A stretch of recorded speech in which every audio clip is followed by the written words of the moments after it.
Welcome to this, the fourth session of our violence sequence at the British Animal Studies Network.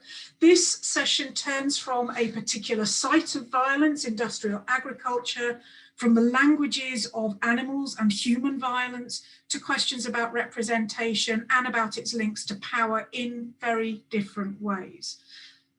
In the use of violence against a hawk in medieval Icelandic saga, in the British Board of Film Censors removal of and removal from debates about violence against animals, and in the returning violence of human exceptionalism in new nature writing. We've got hawks, we've got insects, we've got David Gould talking about secret animals, and elephants were mentioned.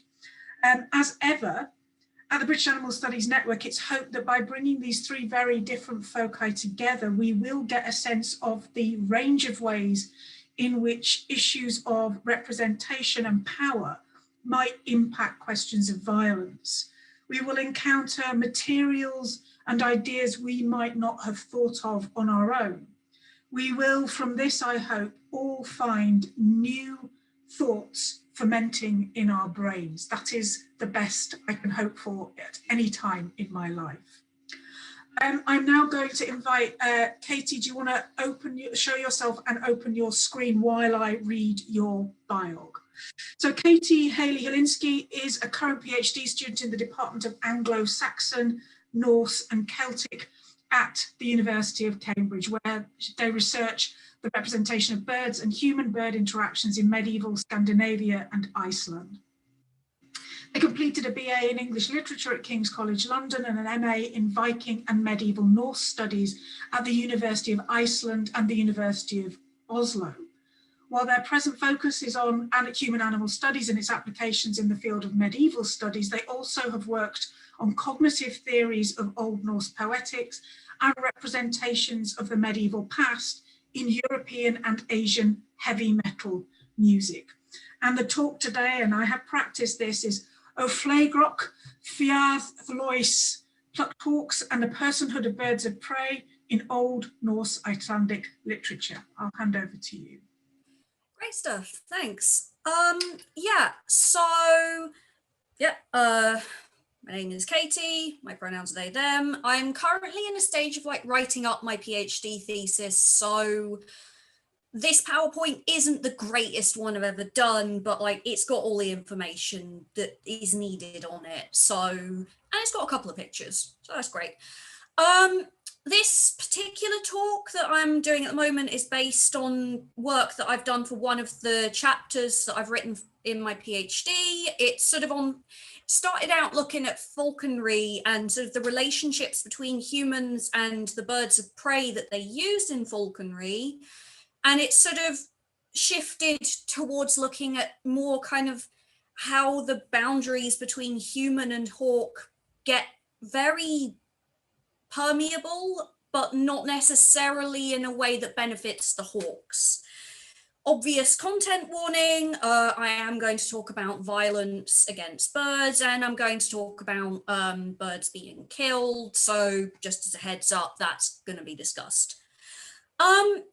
First of all, I'm going to do a bit of background information about falconry among the Norse-speaking peoples of Scandinavia and the North Atlantic. Then I'll move on to discussing how hawks and falcons were treated in literature, and sort of in particular, I'll be looking at a kind of anthropomorphism which has been called metonymical personhood.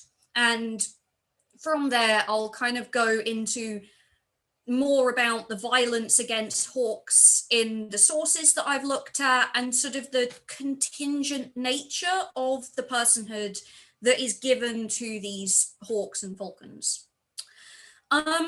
So first things first, background of falconry.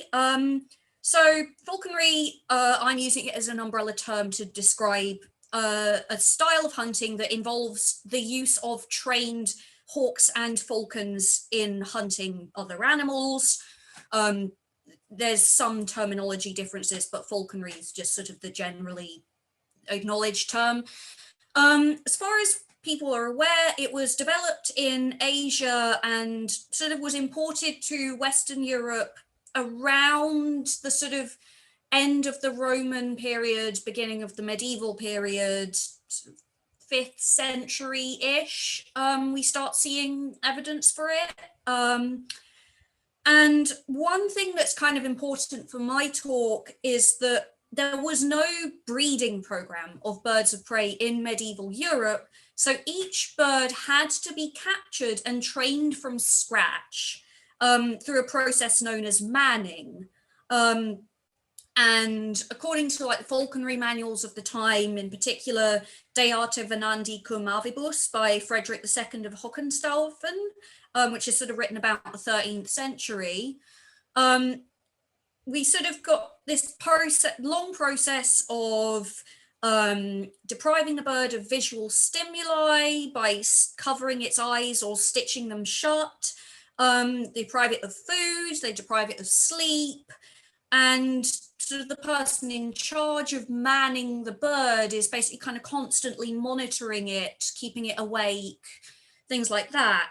And then after a certain point, the person manning the bird will start feeding it while making sort of distinctive vocal noises. And after a time, this bird sort of becomes somewhat accustomed to humans, and slowly its vision is restored, and like it's being trained to retrieve, first of all, items and bits of meat, and then eventually retrieve prey. And here we've got an illustration from De Arte Venandi cum Avibus, where we've got some people sealing falcon's eyes by temporarily stitching them shut.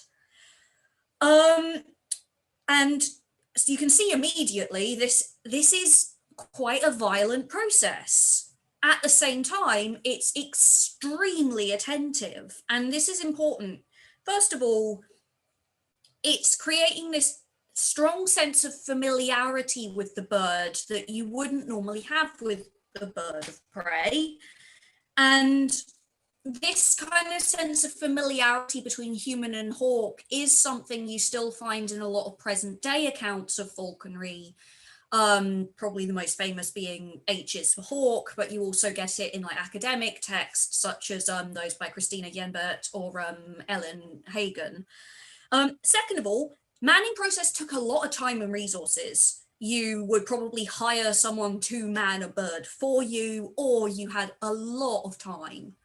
And like in De Arte Venandi cum Avibus, Frederick II gives advice on who you should hire to look after your birds. And he specifies it to be someone who is sober and diligent and with a genuine passion for falconry, that even when they must retire because they're too old to look after birds, they should still carry on kind of taking part in some way, where sort of is in a sort of less official capacity. They might still take hawk sound even if they're not the main falcon keeper.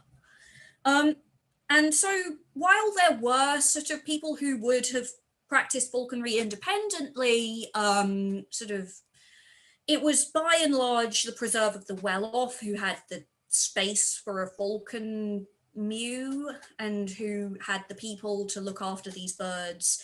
And it was a form of conspicuous consumption because, as well as everything else, you would import a lot of birds. So quite famously, there's the Icelandic gerfalcons, and having one of those was basically a sports car that you would have to keep in its own house and feed it and make sure it was doing okay.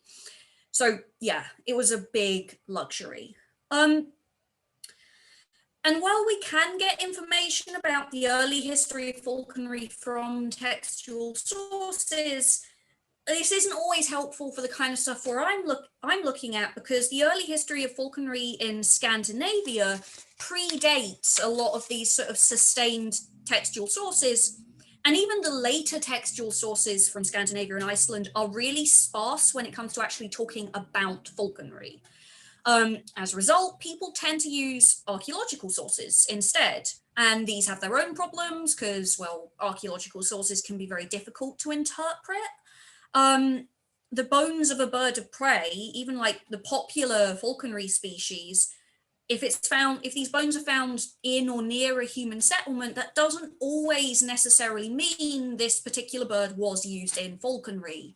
For example, goshawks might have just been scavenging and one of them could have been killed as a pest.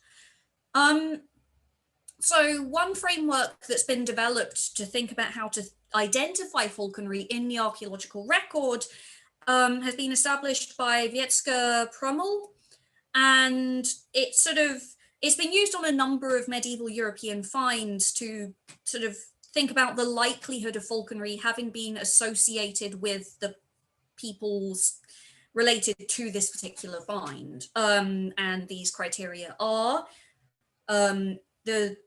the co-occurrence of falconry equipment, such as jesses or bells or lures, with the skeleton of a bird of prey that seems to have been buried alone or alongside a human being, a predominance of female birds as they are larger and sort of therefore more favoured by falconers, the presence of hawk or falcon bones amongst settlement finds, and also the remains of game caught by these birds of prey, such as cranes or hares. Of course, this is only one particular framework, but it's one that's quite widely adopted to help interpret these sort of potential instances of falconry. And by these criteria, some of the earliest likely candidates for being evidence of falconry are the so-called falconry graves from Sweden. These are now in what is now eastern and central Sweden. They date from around the 7th to the late 6th, early 7th century to the 10th century. And they're sort of identified as burials that contain at least one human and at least one bird of prey, alongside various other grave goods, frequently things like horses, livestock, game, fish, beads, drinking vessels, riding gear, and sort of various miscellaneous metal fittings such as rivets and swivels and things like that. Many of the human bodies have been identified as adult men, whether through osteological interpretation or through the interpretation of grave goods, which is the latter of which is a more inaccurate measure, particularly given sort of the whole findings around one of the graves in Birka, which was also sort of Viking Age Sweden, where they osteologically sexed someone as a woman who had previously been identified as a man due to having a sword and other such things in their grave. Generally, these are thought to be men, but a significant number of burials also include adult women as the sole occupier or as a co-occupier. Some of these graves have children buried in them. So these weren't necessarily just the preserve of some kind of masculine warrior elite. There was sort of a wider social phenomenon. And sort of the thing with this is that it suggests that possibly this wasn't just about whether someone did or did not actively practice falconry. Quite a lot of them probably did, but when you're looking at children, particularly quite young children, as the grave occupier, it's quite unlikely. And this means that it's quite important to remember that the dead don't bury themselves, and instead it was the living family, friends, households, etc., who chose what to bury the dead with and what was communicated through the grave goods, and specifically and through the burial process as a whole, where you'd have this. So, for example, I've got a drawing up of on the slide of the Rickaby burial, which would have been a very intense burial to be at. You've got a horse, you've got cranes and birds of prey and dogs and owls all going into this burial. And it would have been then cremated, and it would have been a huge event.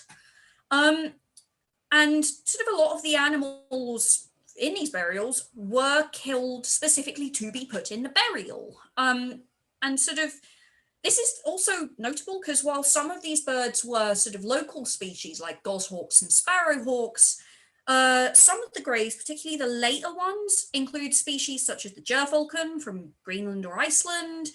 And so they would have been a costly import. And the deceased was being buried with like freshly killed luxuries. Next thing I want to talk about is quite a different thing. And it's the later sort of textual corpus sort of from medieval Iceland. Throughout the textual corpus, you've got this tendency to compound hauk with things to do with human minds. And it's sort of usually to do with adjectives concerning human mental faculties and characteristics. You've got bravery, you've got you've got bravery, you've got keenness, and also on top of this, you've got a tendency to attribute recognizable emotions to hawks. For instance, in Hrolf's saga Kraka, you've got a episode in which Hrolf's hawk, Halbrok, wins a fight against several other hawks. And then the narrative states, in this fierce battle, Hrolf's hawk comes flying out of the fortress and lands on Hrolf's shoulder, behaving as if he had something to boast of. And Böðvar, who's another character, spoke, now he is behaving as if he had triumphed at something. Another example of this kind of thing is in a Maugus saga, where King Hlöðver returns to his court after a long absence, and it said, as soon as the hawk glimpsed the king, he flew from the queen and landed on the king's hand, because they clearly recognized one another. Of course, these are literary representations, but they do reveal certain attitudes about the hawks and falcons used in falconry. Attribution of human or human-like emotions and comparisons between animals and emotions wasn't unknown in Old Norse literature, but it wasn't very common either. Outside of mythological texts, it's very rare for an animal to communicate a recognizable emotion or concept outside of like some very unusual animals, such as a horse named Freyfaxi in Hrafnkel's saga, who's sort of supposed to say, Hrafnkel claims he says something to him, but this horse is very strange and he's dedicated to the god Freyr, and there's a set of taboos about who should and shouldn't ride him. He's not a normal horse. But why hawks? And my personal theory on the matter is that it's sort of the prolonged contact between human and hawk that takes place in manning a bird and maintaining it led to a familiarity that wasn't there in most other cases of human and animal closeness. Hawks weren't livestock, but rather they were hunting companions closer to horses and dogs than anything else. And they were prestigious in a way that horses and dogs weren't. And one thing I thought was quite useful for thinking about this was Claude Lévi-Strauss's metaphorical mesonymical personhood. And the general idea behind this is that humans attribute personhood to non-human animals in sort of two main ways. You've got metaphorical personhood, which is given to non-human animals that share certain traits with humans, particularly social behaviors, but also have traits that are very distinctly non-human. Metonymical personhood is a sort of personhood that rubs off because a non-human animal is particularly entwined in human everyday life, and sort of pets are a very clear example of this. Sort of this familiarity and a shared sense of domestic life. Lévi-Strauss argued that birds are strong candidates for metaphorical personhood, just as a general thing, because they vocalize to communicate, they have identifiable family units, but they also fly. And so they're kind of thought of as a parallel society in a way. And of course, this isn't as universal as it first is spoken about, and Lévi-Strauss went back later and said that, you know, just because he used birds as an example doesn't mean that they're always thought of as metaphorically people. But I do think this is useful in falconry, and I think it does kind of explain how these birds became so intertwined with ideas of human emotions. As the process of manning, of maintenance, and of cooperative hunting may well have caused the Norse peoples at various points and in various ways to attribute a sort of metonymical personhood to the birds used in falconry, as they had to sort of accustom themselves to the physical and mental well-being of the birds that they hunted with. But did this actually benefit the birds? No. If anything, it might have actually opened them up to more specific forms of violence as a result of their metonymical personhood, because rather than being regarded as persons necessarily, their personhood was contingent upon and entangled with the personhood of the humans that they were attached to. And I think one form of this kind of complexity is in the falconry graves. So as I said, the birds of prey found in falconry graves, like the other animals, were usually killed with the express intent of being placed in these graves. These birds were part of the person, the noble person being buried. And sort of the idea of this kind of incorporating animals into the idea of the noble person was touched upon by Geoffrey Jerome Cohen in his writing upon like knights in the medieval period.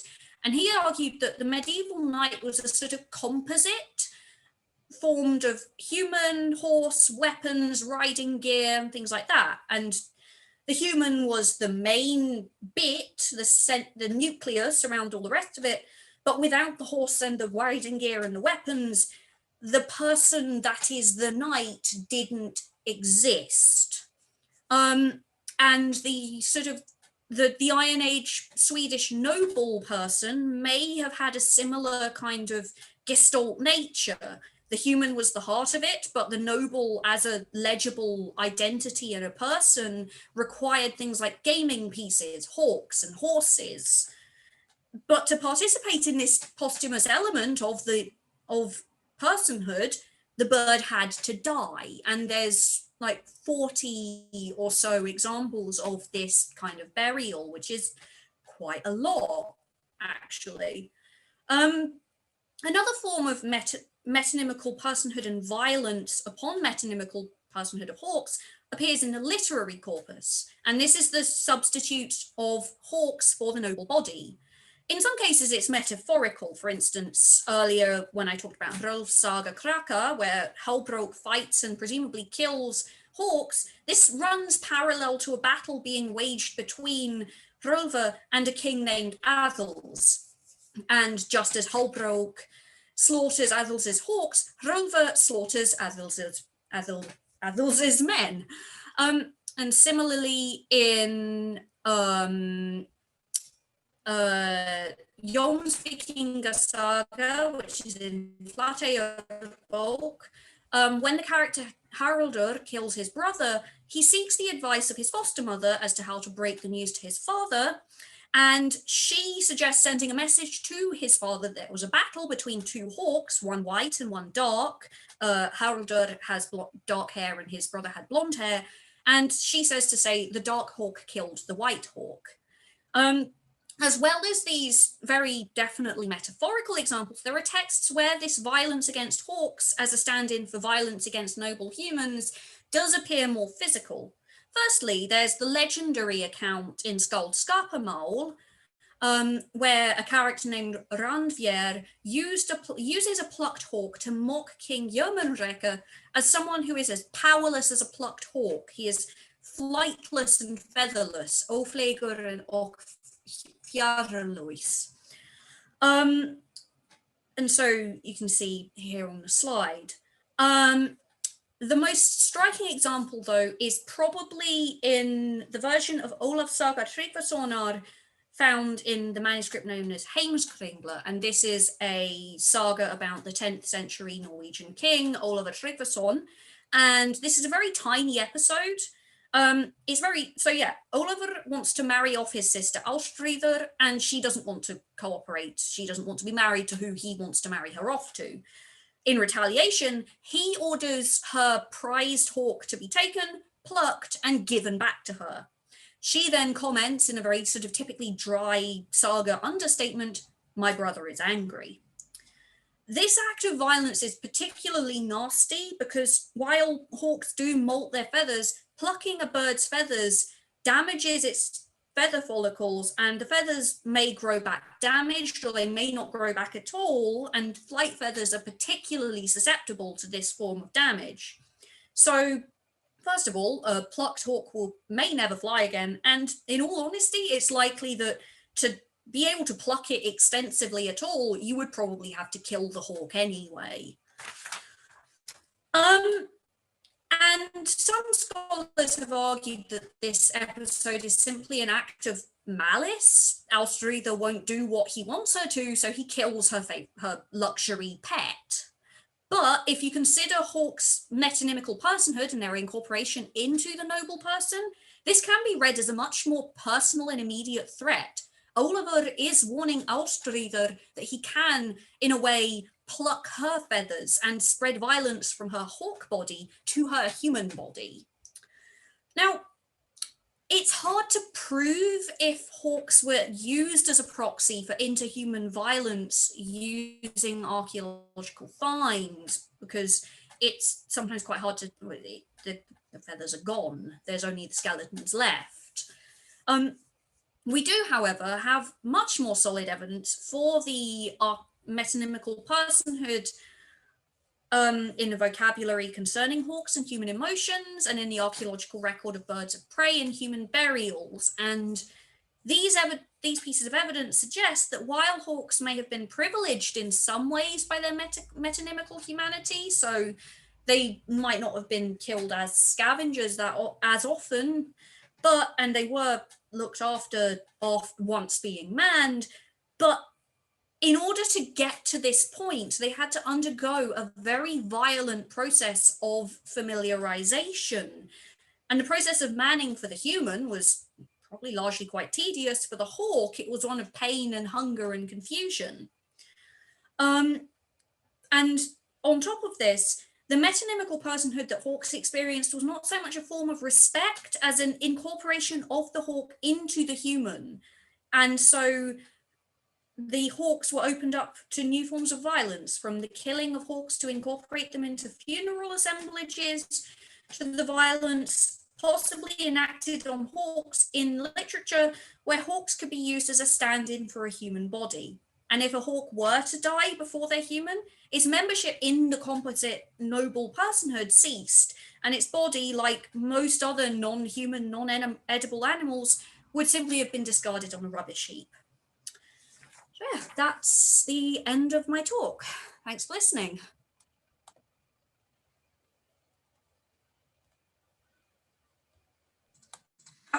That's brilliant. Thank you very, very much indeed, Katie. That was really, really interesting. As I say, we'll come back to the questions at the end. So David, can I invite you, there's lots of rounds of applause going on there. If I can invite you to share your screen, David, I will read your biography as you're doing that. So David Gould is a PhD student at the University of Leeds in the School of Media and Communication. His project examines the role of censorship in shaping how animal death is represented in visual media.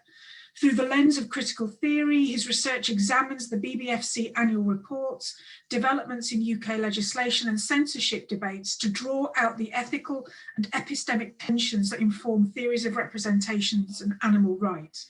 He's also an associate editor for Parallax, a peer reviewer for the Journal of Critical Animal Studies, and a teaching assistant at the University of Leeds. And his talk today is Violence Between the Cuts, a reassessment of the BBFC stance on animal abuse in films. Thank you, David. Thanks very much for that, Erica. Hello, everyone. As you just heard, my name is David Gould. I'm a PhD student at the University of Leeds, and my research is looking at animal violence, or the censorship of animal violence, in British cinema. In this paper, I want to look at the way that the BBFC, the British Board for Film Censorship, more recently it changed its name to the British Board for Film Certification, but BBFC for short.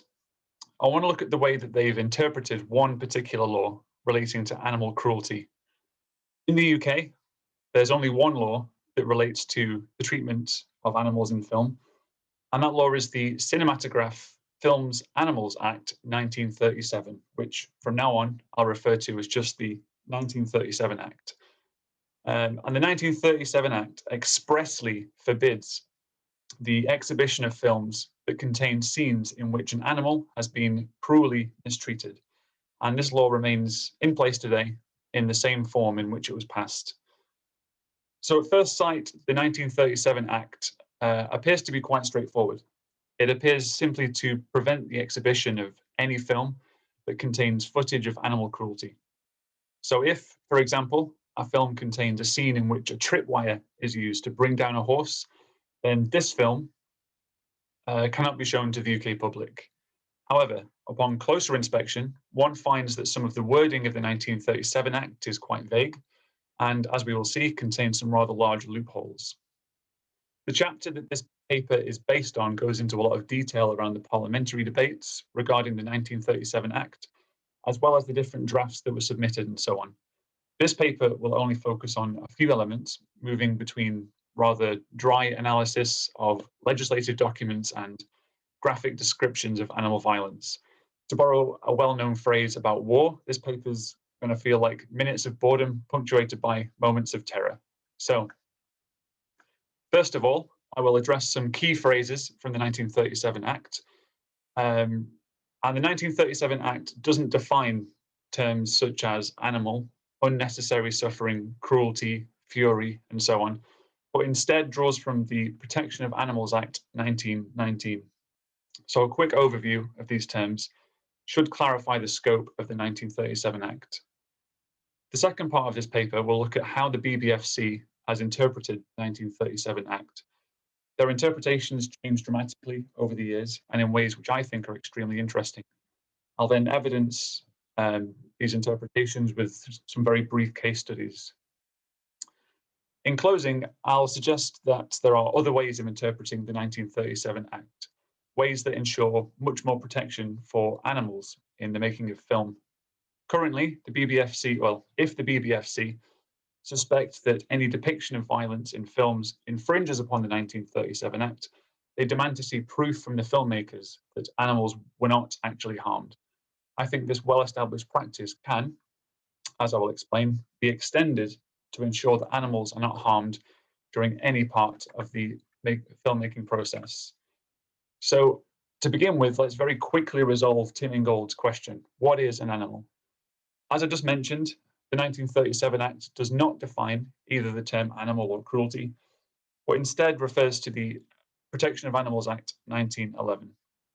And according to this act, an animal is any animal under the direct control of a human. In short, domestic or captive animals. And so domestic animals are, well, they are or are in the process of being broken in or trained to serve human needs. And this includes all agricultural animals. Captive animals are wild animals that have been held for a period of more than one full day. There's lots of interesting reasons why this definition has come about, but suffice to say here that according to the 1911 Act, an animal is an animal who serves the needs of humans, or they've been held in captivity for more than one full day. So how does the 1911 Act define cruelty? Well, cruelty, according to the 1911 Act, is the infliction of unnecessary suffering or pain. Of course, we can immediately see a problem here. Necessary for who? And the short answer is necessary for humans.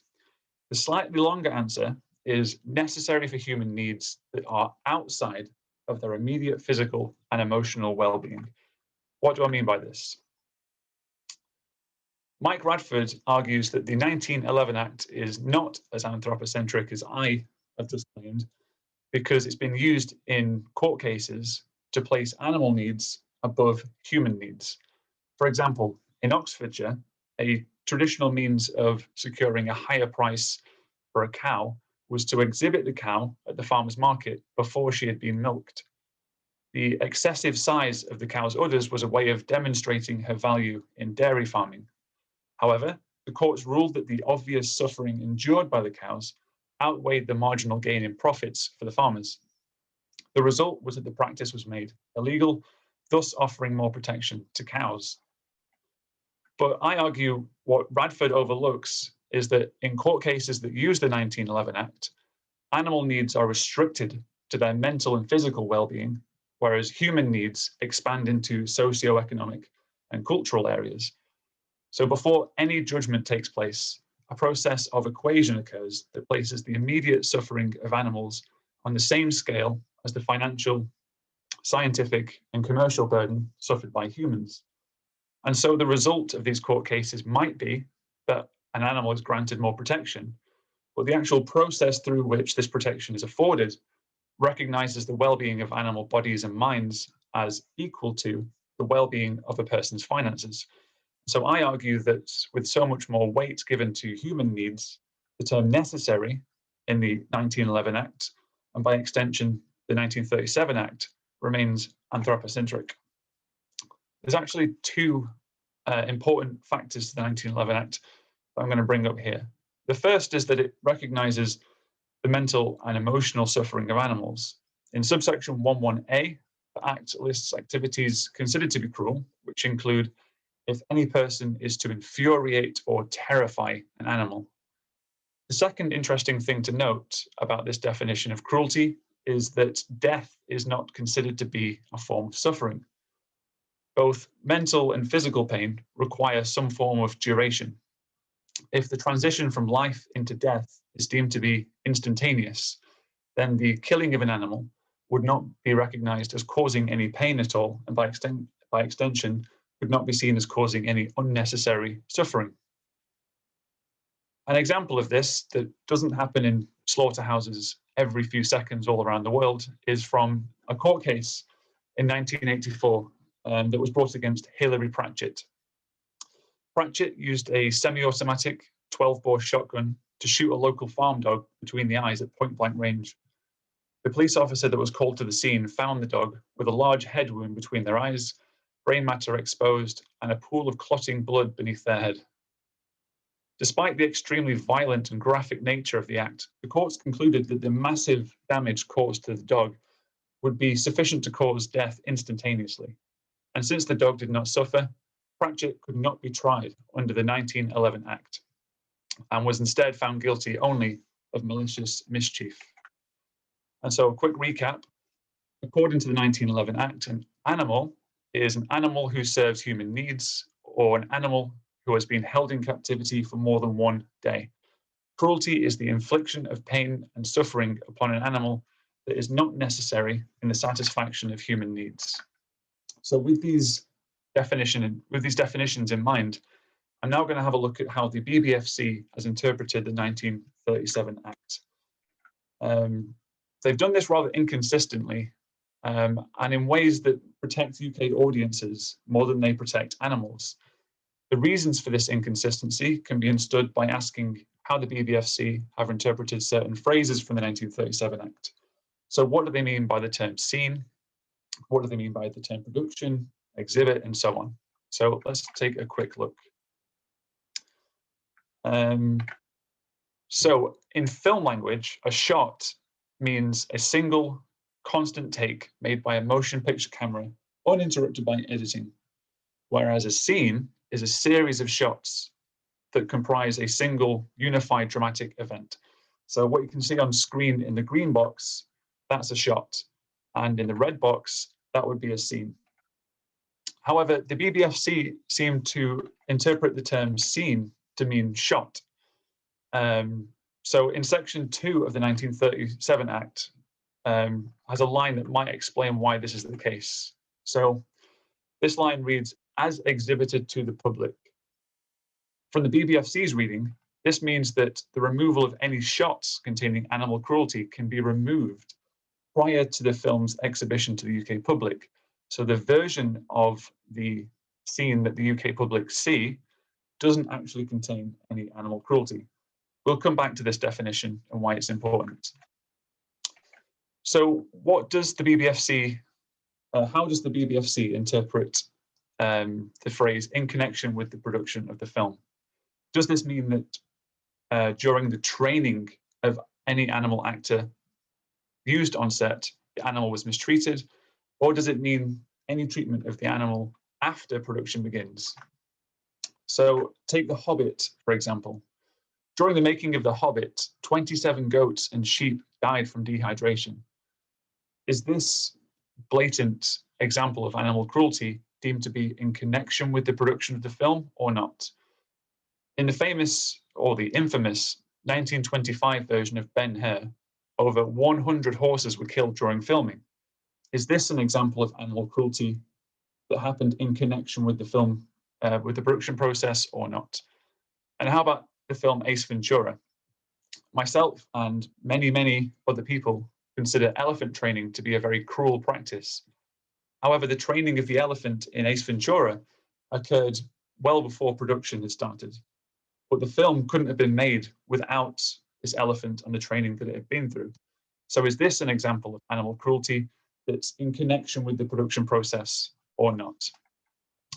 In relation to the BBFC's interpretation and their interpretation of the word scene, they interpret the words in connection with the production process to be contained within the individual frames themselves, rather than extending beyond the film reel. What do I mean by this? Even though a scene in a film might have been made using animal cruelty, as long as that cruelty doesn't make it into the final edit, then the rest of the production process is not considered by the BBFC. So how does the BBFC interpret the words organized and directed in such a way as to involve the cruel infliction of pain? Their interpretation is as follows. As long as the animal cruelty would have happened without the presence of the film crew, a film showing that animal cruelty does not infringe upon the 1937 Act. In the film Habla con ella, the bullfighting scene at the end caught the BBFC's attention. Threatening the filmmakers with censorship, the directors managed to prove that the bullfighting scene would have happened even if they weren't there, and so they cannot be blamed, or it cannot be claimed that they organized it. So too with Apocalypse Now. Francis Coppola managed to prove that the water buffalo would have been decapitated even if the film crew were not present. And so in both examples, the BBFC did not think that the films breached the 1937 Act. So very quick summary, and I'll move on to the case studies. The way that the BBFC interpret the 1937 Act is that scenes are kind of synonymous with shots. Production means during the filming of what can be seen on the screen. Exhibit simply means to show to the UK audience, and to organize and direct a scene that uses animal cruelty means an example of animal cruelty that would not have occurred without the intervention of filmmakers. So some case studies to sort of show what this means in practice. Cannibal Holocaust from 1979. Originally, the BBFC made lots of cuts to this film. According to their own reports, cuts were made to remove the sight of a muskrat being killed with a knife, a turtle being dismembered and disemboweled, the top of a monkey's head being sliced off, and a tethered pig being kicked and shot. So this seems relatively straightforward.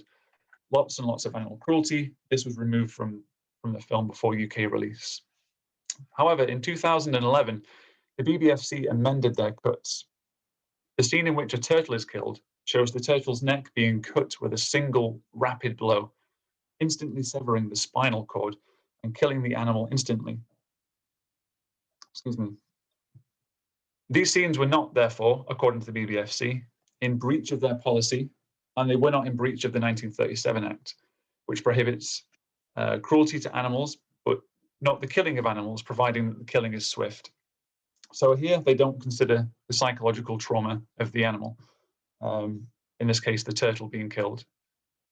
However, if we look at how the BBFC treated the film The Abyss, there's a scene in The Abyss where a rat is submerged into oxygenated fluid.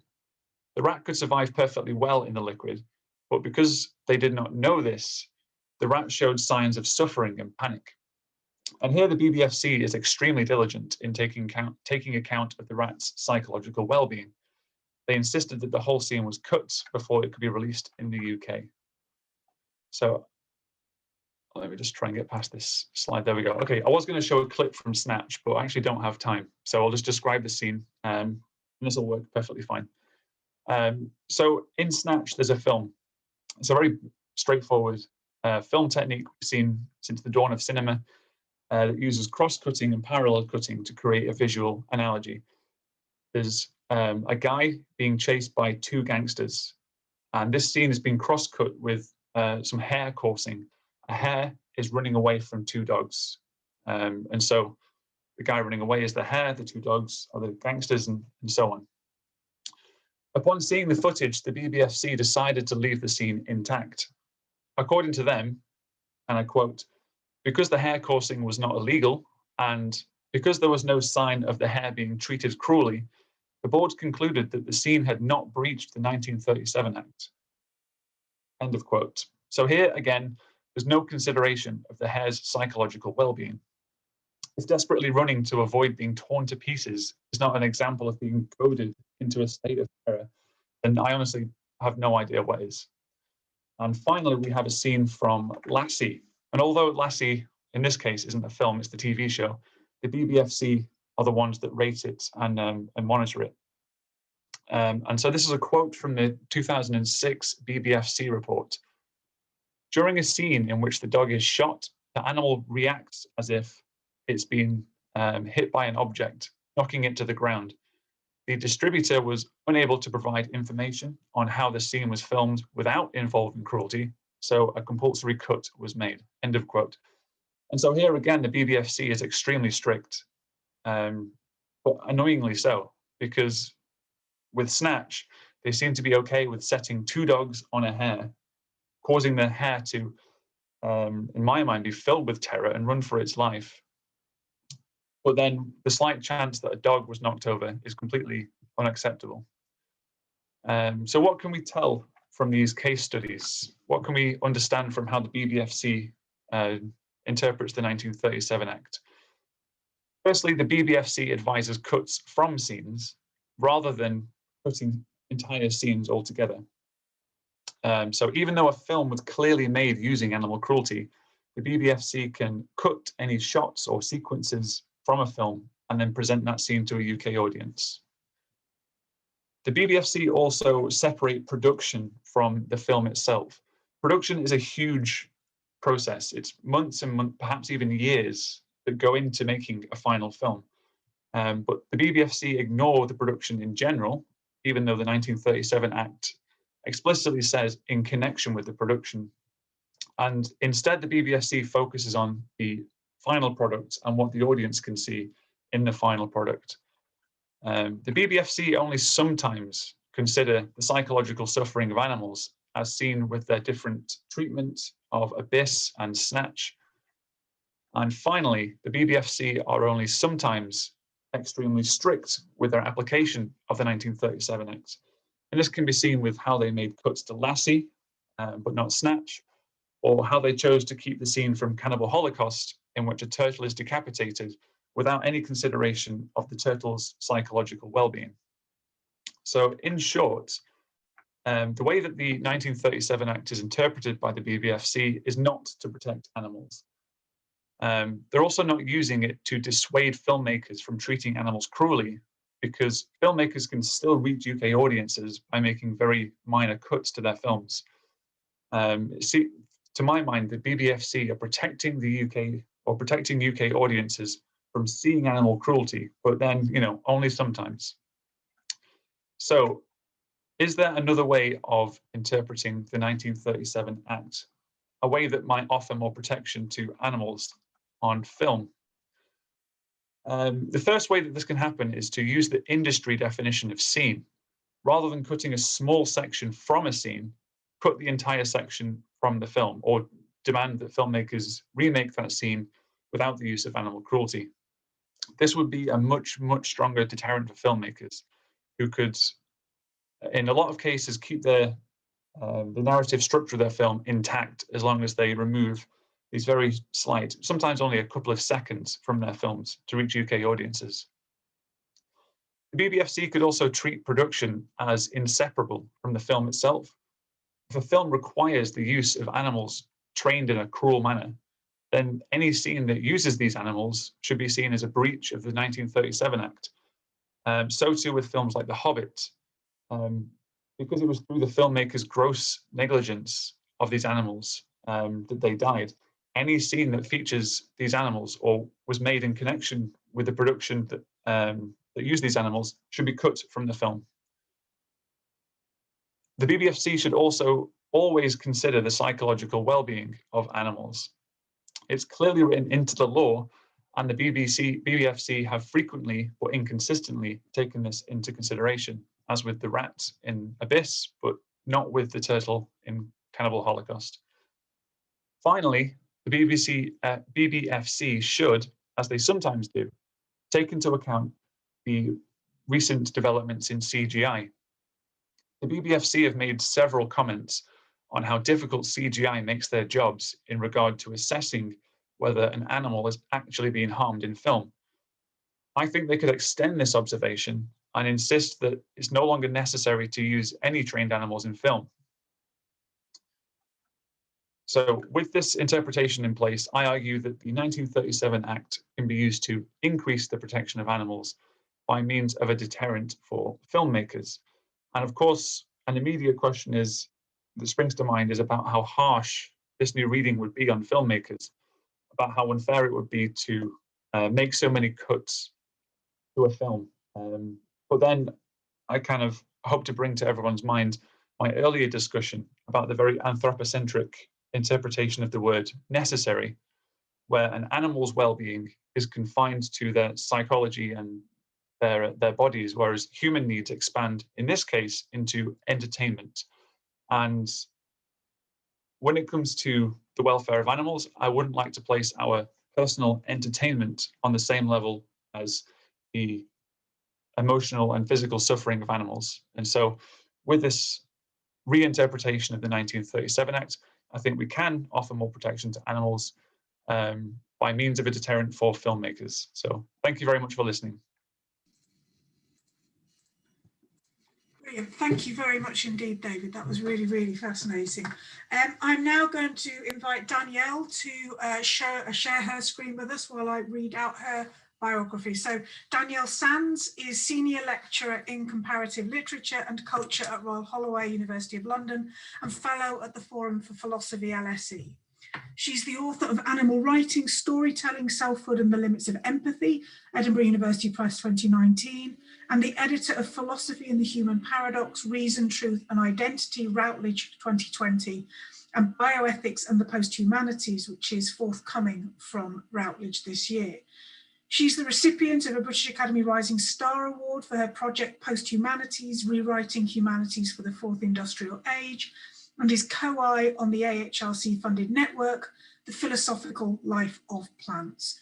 Her paper today is The Siren Song of Entomology, Nostalgia, Violence and Sexual Politics in Contemporary Nature Writing. Thanks, Danielle. Thanks very much, Erica. Entomological collecting was once enfolded within natural history and perceived as a worthy, even sacred activity. In entomology's Victorian heyday, the perceived association between insects and nature led to the employment of entomological research as grounds for theories of sexual politics, social order, and through ongoing studies of social insects for the naturalization of particular modes of governance. The application of entomological knowledge to pest control in European colonies led to great financial rewards.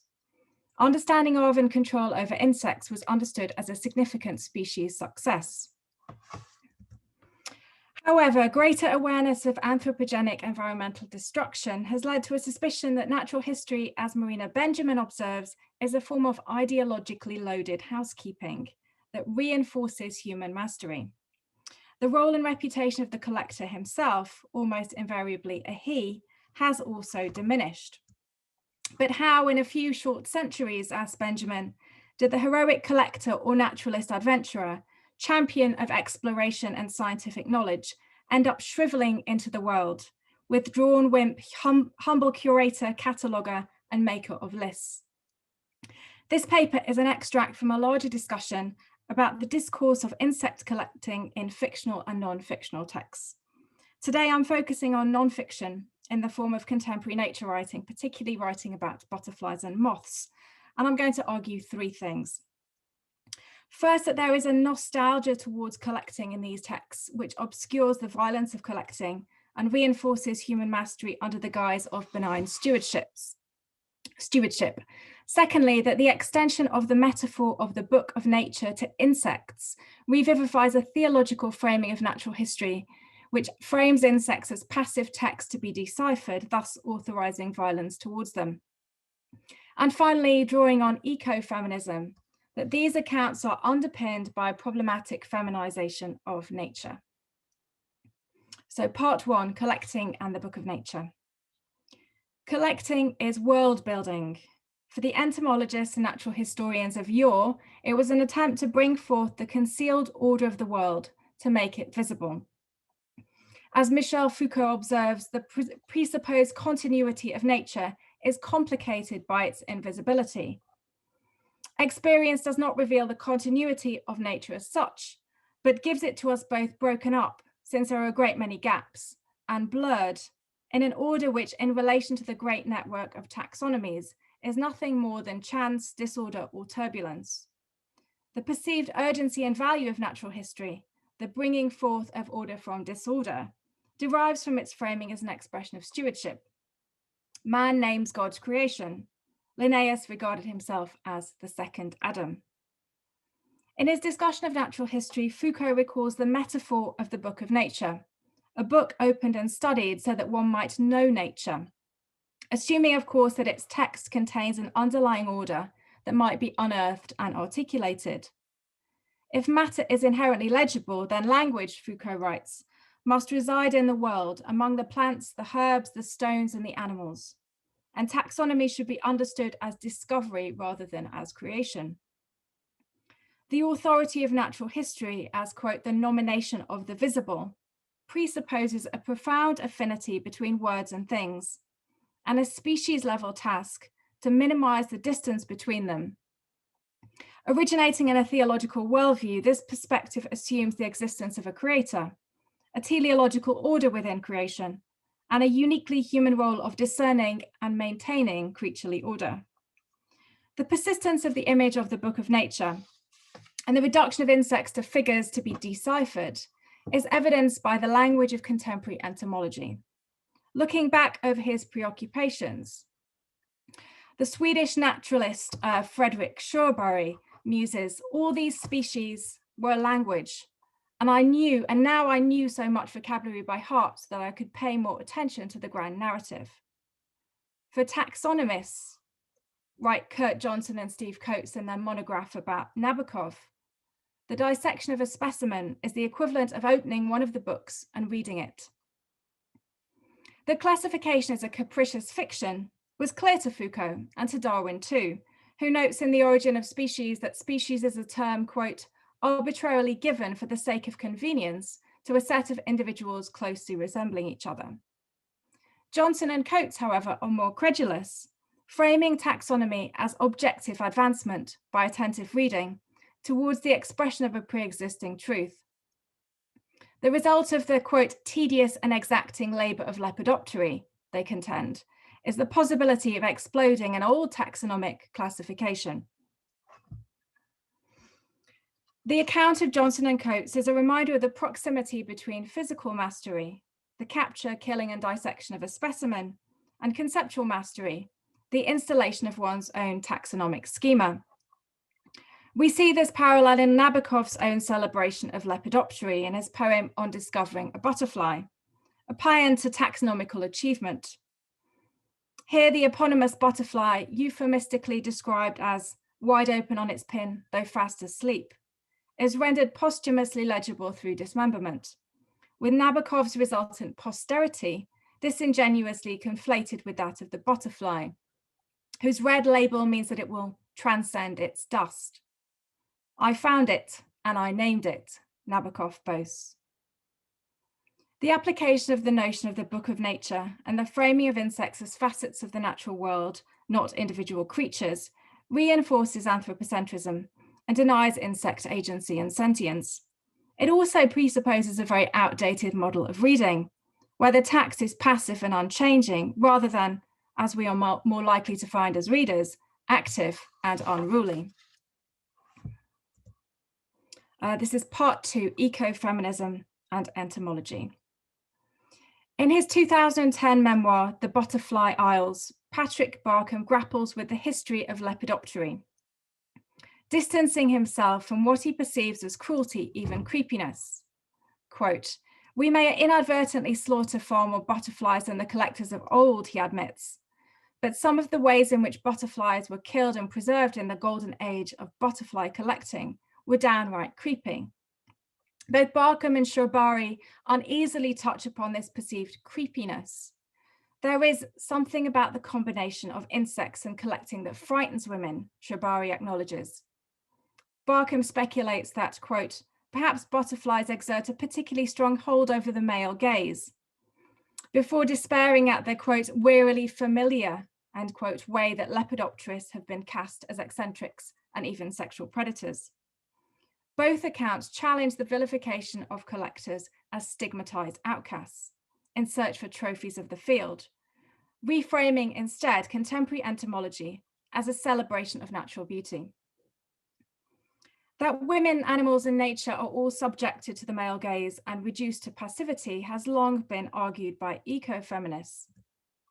The intersectional premise of ecofeminism, Greta Gard explains, is that the ideology which authorizes oppressions such as those based on race, class, gender, sexuality, physical abilities, and species is the same ideology which sanctions the oppression of nature. Patriarchy subsists on the devaluation of the feminine, and as Louise Westling asserts, it is a cultural given that nature is feminine. Such denigration upholds the perception of the unique rationality of the figure of man, a perception which is rooted in anthropodenial and dependent on the expulsion of all traces of the natural.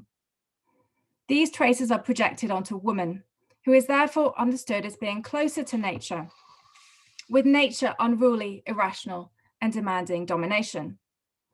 As Carolyn Merchant famously observed in The Death of Nature, it is widely understood that, quote, "disorderly woman, like chaotic nature, needed to be controlled." In this formulation, animals, women, and nature are exchangeable placeholders for disruptive and mysterious otherness. And this association can lead, as Kathryn Roach observes, to the over-personification of nature and the under-personification of women, sanctioning both conceptual and material violence. Increasing ecological awareness has generated at least 2 distinct literary responses. The first turns to accessible science to facilitate a more transparent and ultimately less damaging relationship with the natural world. The second to a resurgence of nostalgic pastoralism and a largely escapist gesture under the guise of renewed respect for nature. While the pastoral genre has an ancient legacy of transgression, more recently, it has served as a space of nostalgic comfort. Writing of its functioning after the Industrial Revolution, Merchant frames it as an antidote to urbanization and mechanization, which represented a fulfillment of human needs for nurture, but by conceiving of nature as passive, it nevertheless allowed for the possibility of its use and manipulation. The new nature writing, a phrase coined in 2008, incorporates both of these tendencies, engaging more and less critically with its own complex lineage, as well as that of the pastoral. Whilst as Barkham demonstrates, these butterfly memoirs sometimes reflect on the history of lepidoptery, they nonetheless tend towards the nostalgic, largely reinforcing social conservatism in the form of what Claire Colebrook calls the structuring fantasies of gender in the face of environmental destruction. To illustrate this, I'm going to be referring to the texts of Barkham and Shorbury alongside Peter Maren's Rainbow Dust, 3 Centuries of Delight in British Butterflies, Michael McCarthy's The Moth Snowstorm, and Matthew Oates' In Pursuit of Butterflies, a 50-year affair. So this is part 3, reading the texts. Like Victorian entomologists, these authors prize insects for their proximity to nature, with butterflies serving either as a pathway towards natural beauty or a metonym for the natural world as a whole. As ecofeminist Val Plumwood observed, within patriarchy, nature implies passivity, serving, quote, as the environmental invisible background conditions against which the foreground achievements of reason or culture, provided typically by the white Western male expert or entrepreneur, take place. This perspective strips nature of agency and sentience and places it outside the empathetic realm. For writers such as Maren, butterflies either signify a space unpoliced by the demands of masculinity, or one in which an Oedipal battle is staged. Their stories open at the cusp of adolescence at, he describes, quote, the frankly sensual moment in a child's life when the full force of nature is felt for the first time. Whilst his intimate note and the trope of childhood discovery are characteristic of contemporary nature writing more broadly, this is also consistent with a longer historical trend of entomologists tracing their interest to a particular incident in early youth. For McCarthy, butterflies serve as a distraction from a deficient childhood, quote, filling the space where my feelings should have been, end quote, and enabling him to acknowledge his anger towards his mother. Dismayed by the current perception of the emasculated collector, these texts glorify their author's entomological quests, extending what Annette Kolodny calls our continuing fascination with the lone male in the wilderness. With actual collecting largely outlawed, these writers must collect in different ways. With Barkham, for example, over whom butterflies had cast, quote, a mysterious curse, setting himself the task of spotting all of Great Britain's 59 native butterfly species in the course of a summer. Quote, wondrous for themselves, for their will to survive, he writes. Butterflies are also colourful canvases for all of our projections. A journey in search of every species of butterfly is about our need to celebrate and capture fleeting moments of wonder as we fly through our lives. McCarthy undertakes a similar project, dedicating the successful completion of his task to his mother, quote, it was my gift to her. I gave her all the butterflies of my country. I gave her every one. That the human male is disarmed by insect, usually butterfly beauty, is a familiar figure, captured most provocatively by Shabari's depiction of, quote, the Siren song of entomology, which suggests male powerlessness in the face of seduction. A similar disavowal of responsibility is evident in Oates' mournful disclosure that he relinquished collecting butterflies when he became, quote, too fond of them. In effect, he claims, the butterflies had collected me, having infiltrated my soul. He adopts a tone of nostalgic pastoralism, reading the butterflies as, quote, symbols of something precious that has been lost, some much missed part of ourselves of yesterdays gone by. This nostalgia is both for a bucolic idyll, and in the case of Maren, for the belief in nature as an inexhaustible resource. In an impassioned defense of, quote, the bogeyman collector, in the face of moral disapproval of collecting, Maren attests, there seems to be a moral imperative to it, beyond any ecological rationale. Could it be something to do with the birthday card image of butterflies as icons of beauty and freedom, as if catching them is morally on the same level as taking a pot shot at an angel? Or might it be just another part of the overprotective nanny culture that tells us that nature must not be touched? Maren's outrage at being denied unlimited tactile access to nature, an access which he frames as a mode of loving and valuing nature, echoes the kind of capital R romantic language which facilitates the violation of Mother Nature by means of her idealization. As Kaya Heller explains, quote, romantic love naturalizes and glorifies social domination, making the relationships between oppressor and oppressed appear inevitable, desirable, and even complementary. Indeed, Maren concedes that his love of butterflies takes the form of a, quote, wanting to possess them. Like Maren, an apologist for collecting, Shabari is a competitive entomologist. Quote, we're talking about hunting for pleasure, he observes, nothing more, and jokes that flies are very compliant collectibles.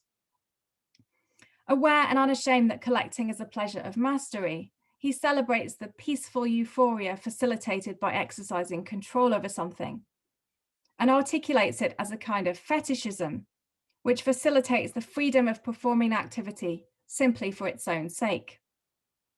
That the insects might possess freedom which may be compromised by their subjection to collectors' practices is not only not considered, but is rendered impossible by their conceptualization of insects as a facet of inert nature. This sits oddly alongside a strange combination of anthropomorphized repulsion and fascination when these authors describe the butterfly's sexual habits. Abandoning his earlier technical language, Oates notes that they are, quote, not artisans of the gentle art of courtship. Smash and grab is more their style. He continues, there is no way that clip could have been broadcast before the 9 p.m. watershed. And then in a moment of primness, he observes, it cannot have been the lady's first mating, for she was clearly worn.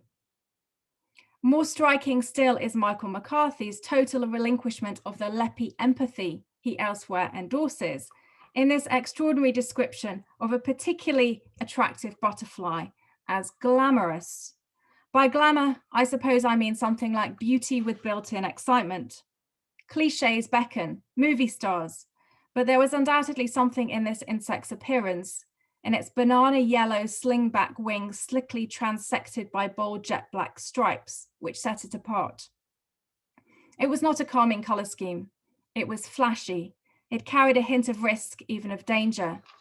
And today, with innocence long gone, I might say there is even something almost tarty about it, as if the pair of black needle tails to the hindwings were stiletto heels. McCarthy suggests that, divested of innocence, he can see the butterfly more clearly. However, the passage reads as an absurd, even comic act of projection, in which McCarthy externalizes his own desire onto the feminized animal, attributing to it a kind of built-in excitement. This recalls Laura Mulvey's demonstration that woman is conceived as to be looked at-ness, and her reminder that the visual object is not an agent, but a constructed fantasy. In these texts, objectification and identification are often unexpectedly allied. While Shabari is clearly seduced by his collection, it also acts as his representative, and he experiences vicarious arousal on realizing that, quote, there won't be any flies in the whole wide world that have been so close to so many beautiful women. Shabari frames entomology as a kind of, quote, landscape literacy, the development of a set of tools which render the natural world visible and legible. Here, legibility presupposes the existence of a single form of order to be decoded through a mode of masterful engagement. In these accounts, scientific mastery in the form of taxonomical achievement is combined with the mastery of storytelling, where the entomologist, as Shabari rather pompously details, tells, quote, stories of every kind within the framework of the grammatical laws set down by evolution and ecology, end quote. Obscured by a nostalgic pastoralism and masquerading as benign stewardship, these accounts not only conceal the violence authorized by the objectification of insect life, but they also retell old stories and old ways of telling stories as if they were the only ways. That's it. Thank you very much. Brilliant. Thank you very much indeed, Danielle.